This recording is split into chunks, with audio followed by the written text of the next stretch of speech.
Hello, board members. This is Chairman Ken Smith. It's the 19th of June, and it is our special call meeting. At this time, to make sure that we do have a quorum, I will go through our member roll call. If you are present, please indicate by saying you are. Mr. Hall. Here. Ms. Burns. Here. Mr. Cordero. Ms. Cordero is here. Mr. Springer. I'm here. And of course, this is Ken Smith, and I'm here. We also have on the call our superintendent. If there's anyone else that's on the call that can identify themselves, I would ask at this time to please do so. All right, cabinet is here, so go ahead. Michael Taylor, Chief Operations Officer. Lisa Allen, Chief Financial Officer. Brandy Sawyer, Chief Academic Officer. Kevin Taylor, Assistant Superintendent. And Brad Breedlove, Superintendent. And our board attorney is also online. Yes, sir. And as a quick reminder to board members, make sure you identify yourself before you speak. For those individuals who are not using the video conferencing method and are simply on their cell phones, that's just a quick reminder. Thank you, Mr. Chairman. Brady McPherson, board attorney. Appreciate it. Okay, thank you, sir. At this time, then, we're going to turn over the meeting to our superintendent, Dr. Brad Breedlove, and for him to give us an update about this meeting and also the information that's being presented. Well, thank you very much, Mr. Smith. Good morning, board members. Today, we are here to continue a discussion on a three-tiered system. With the last board meeting, we presented the three-tiered system information on that, and Plan D was chosen by the board at that time, at which really Plan D is a 15-minute change from the original option of 7 o'clock, moving that to 15 minutes to start the earliest middle school start time to 7:15 instead. Which in effect moves all of those start times 15 minutes later rather than having a 7 a.m. Start time. Also, Plan D provides for, rather than moving the end of the day 15 minutes, keeping the end of the day 15 minutes shorter, meaning in effect that we are losing 15 minutes of instructional time. When you weigh that out across the year, it really puts Pender County Schools, when we look at the number of minutes that we have, around 7 days.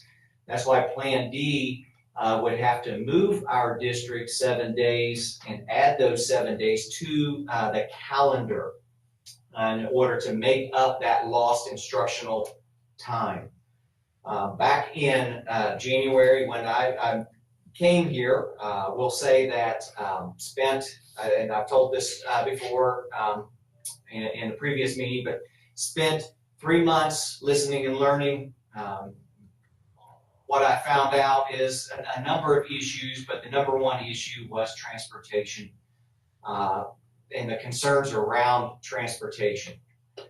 Primarily double routes, instructional assistants, having to drive buses, sharing buses amongst students, middle and elementary, just the wait times before and after school for students when we do run those double routes, and just supervision of students before and after school when we are waiting on those doubles. So there's several issues there. At that time, I also found out that transportation had been researching options, and one of those options was the implementation of a three-tier system rather than a two-tiered system.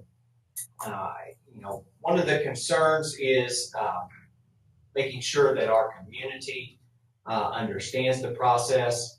The first board meeting that this was presented, it was asked that we go out and hold a couple of community forums to find out from our parents and community members any issues or concerns. From those community forums, we did understand that it wasn't the three-tiered system that's the issue. It was the start time to the three-tiered system at the 7 a.m. Taking that information from those community forums, we provided back 5 options. Option A, which is the original option. And of course, option B moves it 15 minutes, but also moves the end of the day 15 minutes. Option C moves the start time 30 minutes and also moves the end time of our schools 30 minutes. Option D moves the start time 15 minutes, but doesn't move the end time 15, and it keeps it the same, thus having to add 7 days. And option E is moving 30 minutes, but the end of the day only gets moved 15 minutes, thus continuing to add the 7 additional days there. At this time, as the board is aware, we are on a time crunch to ensure that any changes that need to be made in our calendar, in our schedules, gets placed into our Power School system, which will shut down at the end of the month. And it takes that system and it creates basically a template that will open up after the first week of July, and that will be the template for our school system. And so certainly would love to spend time, and I can't answer for anything that happened before January the 1st when I got here. Unfortunately, after spending several months listening and learning, that window for change is extremely tight. I do believe in this system as a three-tiered system. I believe this is the right move for our district, considering the resources that we have, considering a lot of the issues and concerns that I talked about just a few minutes ago. It will put us on a path that is better for Pender County Schools, ultimately improving our instruction and our accountability to the state, and be best for all students. At this time, we should be thinking a year out and looking to solve problems that are a year from now, such as how are we going to find additional instructional coaches and daily intensive tutoring, given that our funds from our local funds are basically the same as we've gotten last year and the year before. They did increase slightly to pay for benefits, costs, and insurance, but we have a lot of issues in our district. Transportation was number one, and that's why we have come with this option to try and fix it so that we can move into identifying how we're going to support and find additional counselors, work to increase the months of employment for assistant principals, and the list goes on and on. But those things take plenty of time in a year. So with that said, I think I've captured everything up to this point. And at this time, I guess we will open the floor to issues or concerns with the current model that are chosen, and just take that from, I'll open that up to the board at this time. And of course, our cabinet is here to also help answer any questions that you may have. Okay, board members, if there's any particular one, I could go roll call, but I'll just open it up like Dr. Breedlove said. So if you have a question or comment, just identify yourself and give that statement, please.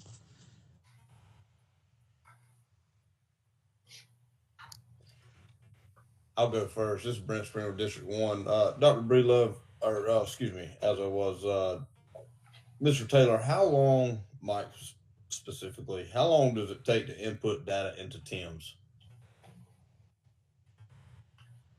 Well, we add students or take students out routinely. So, I can't give you, if you're talking about the new year, we run a constant upload up It's called UpStu, which we do routinely, pulling information out of Power School to put into the transportation modeling system. So so really there's not a lot of input for the new bell schedule and data to be put into TIMS. Is that what you're telling me? Not TIMS, it's Power School that we're more worried about now, sir, because the new schedule, the next year's schedule has to be uploaded by the end of the day on the 23rd of June, because the last day of June, the system will go down for maintenance at the state level. And that's what Dr. Breedlove was referencing. When the system is allows us to get back into it after the July 4th holiday, that system is what has to be utilized next school year. So the maintenance is going to go on after the 23rd, and it's going to last until July 4th?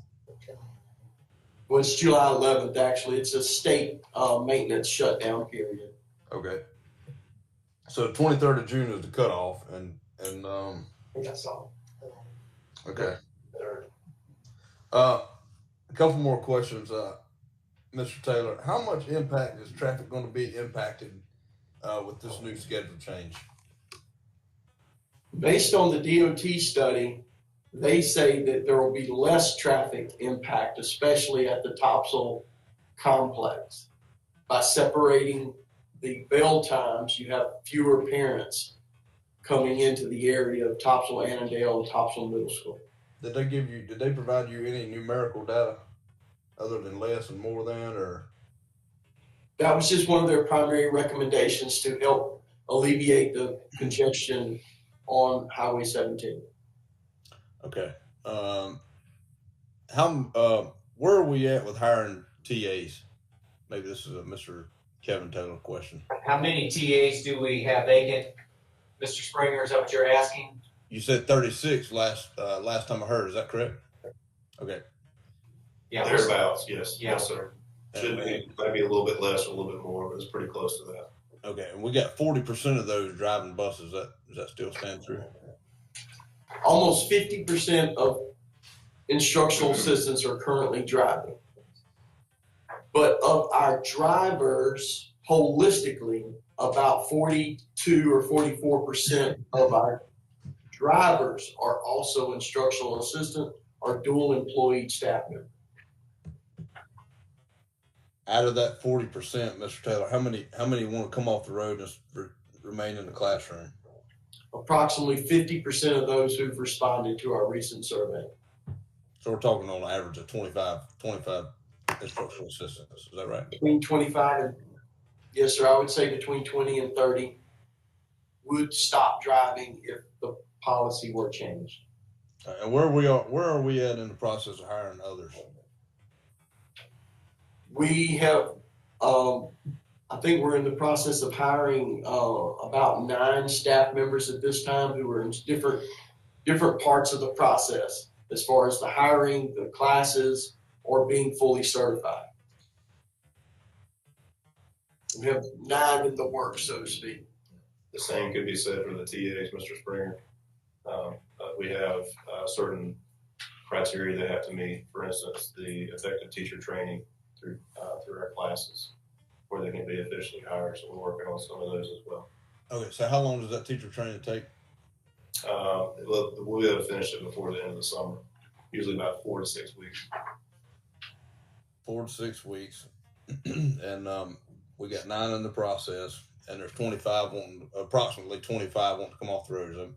Is that safe to say? Yes, sir. Okay. And how long did it take to get those 9 in the process? I mean, we're always interviewing candidates who want to drive for us full time. And then, of course, we start the process with the driving component once they're fully hired as instructional assistants in order to comply with the board policy. Dr. Breedlove, is there anything we can do to get this policy amended to where we can streamline the hiring process to get some of these drivers off the road and into the classrooms? We can certainly look at it, in order to make it less cumbersome. I'm not sure off the top of my head where we can shave it yet, but if we just break it down by its components and are we being the most efficient as we can, I'd be glad to take a look at that. I'm asking these questions, sir, because, you know, we're getting a lot of emails from parents about TAs and that type of thing. And if we're already behind the planning part of it, we stuck our head in the sand, I feel like. If we could hire, obviously 25 is coming off the road and we're at 10, we're not even safe to say to be halfway. If that stands true. Yes, sir. Our classrooms are heavily impacted by not having that additional adult in there as a TA, and so if we can speed that up, we need to look at that, and I support that, and we can move to bring something to our committee meeting at the next meeting. Okay, I got one more question for you, sir. Dr. Brelow, this is to you. How are we going to be able to be better at accountability? Excuse me. And what are we using as a gauge to track the accountability with this new 3-tier bell schedule system? And when we look at overall production of our schools on a day-to-day basis, obviously when you may have double runs or students arriving later, that's instructional time that's being taken away. When we are having TAs vacancies in our classrooms, that's instructional time that's being taken away just because it's fewer adults inside of our classrooms that are helping to instruct our students. So ultimately, we measure our accountability model is set by the state, but we also, at a district level, we're going to have a big push on attendance at our schools and making sure that we're doing everything we can on the school system side to ensure that students are getting to school on time and are ready to learn. Also, I'll throw in this, a culture and climate in our schools as well. When we are fully staffed and transportation's running like it should, it's appropriate, it's on time, and a lot less stressful. Culture and climate also improves across the board, and culture and climate does have a direct impact on accountability. And the last thing I'll say is safety and security. Running a 3-tiered system, it does separate middle school from elementary. We've had, when people talk about the issues with transportation, that was one of the issues that they inquired about, is why does middle school have to ride with elementary school? Well, when you run a 2-tiered system, it's either middle rides with high school or the middle rides with elementary, and that's typically the way it's broken down. So I hope that answers, at least attempting to answer your question, sir. It does, sir. I still would encourage you and the staff or the cabinet to put out a poll for the parents, right? Make sure they have a voice in this. Also, I guess it just slipped my mind as to what I was going to say. So I'll go ahead and break for this. Yes, sir. All right, thank you, Mr. Springer. At this time, is there any other board members that have any questions, comments? Good morning. This is Beth Burns. In the meeting Tuesday, I had asked which dates were going to be added back into the schedule. Do we have those, if we were to go with D or E, do we have those specific dates yet? Yeah, Ms. Burns, this is Kevin Taylor. Yes, ma'am, we do. The 2 days that were added. So keep in mind the 20th of December was already a half a day. So that half day was moved to the 22nd. And the 22nd and 21st became student days. I'm sorry, the 23rd. The other dates that would have been added or that will be added would be May 28th through May 30th and June 3rd. And that original half day at the end of the semester would move to June 3rd as well. Okay, thank you. Yes, ma'am.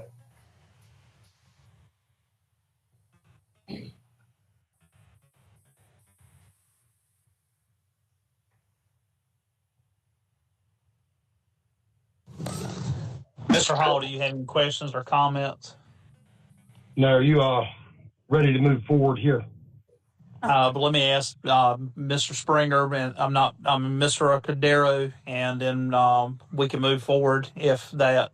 Mr. Cordero, or if do you have any comments, questions?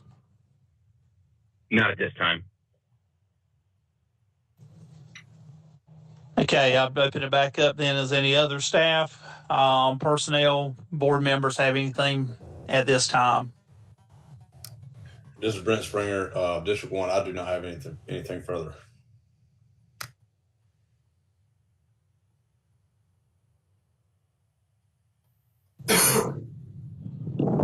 What is the pleasure of the board? Is there any motions at this time to make any adjustments, or are we leaving the current plan that was voted on at our previous meeting in place? This is Don. I motion that we delay this until next year and allow the staff time to do the surveying and, all of the above and take this up again later. So the motion would be to delay this 3-tier system until next year. All right, we have a motion on the floor by Mr. Hall. It requires a second for us to have discussion and vote. Mr. Smith, this is Mr. Cordero. I'd like to second Mr. Hall's motion. Mr. Cordero has seconded the motion. Is there any discussion before we record a vote? I would like to ask some. This is Brent Springer. With Dr. Breedlove, with this new school coming into effect or soon to break ground, or hopefully, how is this 3-tier bell schedule with the redistricting going to play into effect? Go ahead. We would utilize the same principles because it would all be a part of the Topsail High feeder pattern. And because of the close proximity of the neighborhoods and students that would be attending the school, it would be applicable in the same nature as Surf City and the current Topsail-Annandale Topsail Middle School. So what would the start time for the new school be? The earliest pickup times? I can't give you the earliest pickup times because that has to happen after the school district lines are broken, and that's usually about 6 to 8 months prior to the school opening, which is still over a year away. But I would assume that the pickup times would be similar to what Topsail Middle School's current pickup times are. If we kept with the same plan, Mr. Springer, they would open up at 7:15, like Topsail Middle School does under this plan. Okay. I don't have anything further there, Mr. Chair. Mr. Chair, Thank you. Mr. Cordero, I do have a comment if you'll recognize. Yes, go ahead, please. Thank you, sir. I just wanted to comment briefly that I appreciate everything that staff's done. However, I just, for me, and this is mostly for our constituents who will, want to know why we're doing what we're doing. I think that the solution or the final answer as far as the three-tier bell schedule, whether we're going to add 7 days or not, et cetera, the process that creates our final solution is just as important as the solution itself. I want to make sure that we have parents have the ability to provide feedback, maybe more town halls, present options for delaying the calendar or changes in the calendar, allow parents to have the opportunity to provide feedback in a meaningful way for those options. And so that's the reason why I'm supporting Mr. Hall in the effort to delay, so that way staff will have more time to engage parents and make sure that they have an opportunity for their voices to be heard. That's all I have, sir. Mr. Chair, if I can, one more thing I need to ask. Yes, go ahead, please. This is Brent Springer again, District 1. Mr. Taylor, would it be possible to add more kids to the school buses, or will it be less kids on these double and triple routes that we're going to be running for middle and elementary schools? I know the capacity for the buses are governed by state law. I got that, but I'm saying, what about the other kids on the bus that we potentially end up missing or picking up more? I'm not sure I understand the question, but we assign the number of students to the buses that we're allowed to. Elementary and middle can have the same amount or less? No, sir. Elementary can have more. And then when you add middle, you have to use the highest age group capacity numbers to assign students. And that's per DPI, is that correct? That's per the manufacturer and DPI guidelines, yes, sir. Okay. The capacities of the students by age group are listed at the front of the bus on the bulkhead. K through 5 is 72, 6 through 8 is 60, and 9 through 12 is 54, I think. I don't have that information right in front of me, but. Okay. I don't have anything further. Thank you. High school is actually 48. Thanks, sir. Are there any other questions or comments, board members, before we record a vote?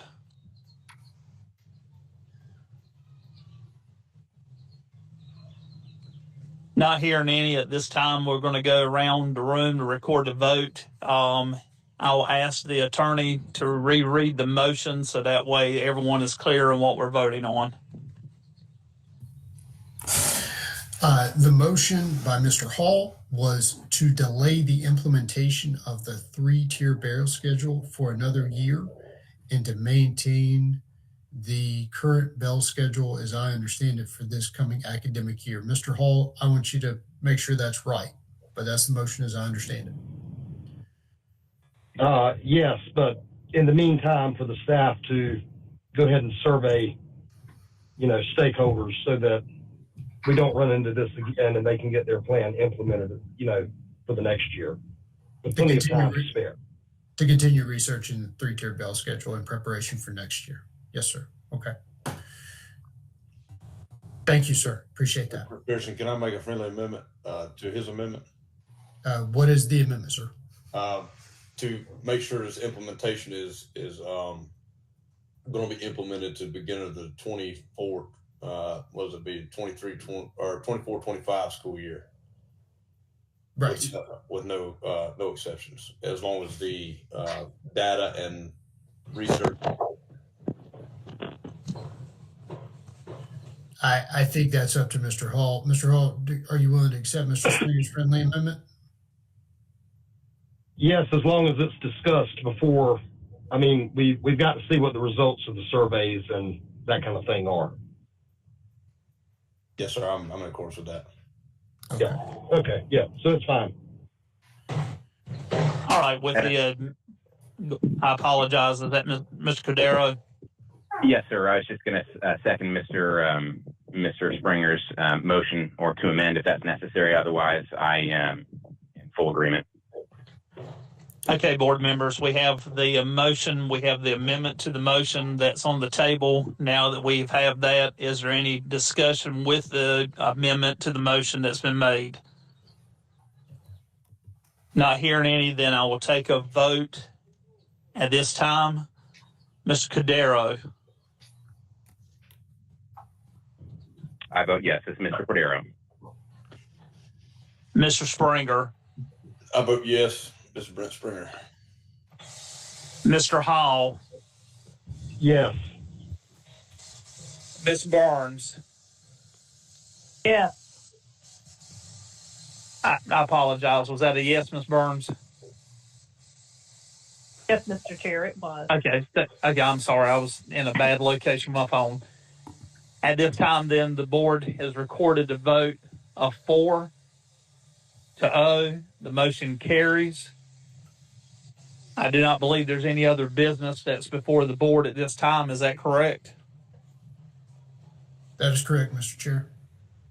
May I have a motion to adjourn this meeting, please? Mr. Chair, it's Mr. Cordero. Motion to adjourn. Mr. Kadar has made we have a motion, had a second by Mr. Springer. Mr. Hall, are you in favor of adjourning the meeting? Yes. Ms. Burns, are you in favor of the adjournment? Yes. Mr. Cordero Yes, sir. I'm in favor. and Mr. Springer. Yes, sir. This is Brent Springer. I affirm. At this time, as chair of the board, I consider this meeting closed. Thank you, and we look forward to serving our county and our students in the future, as always.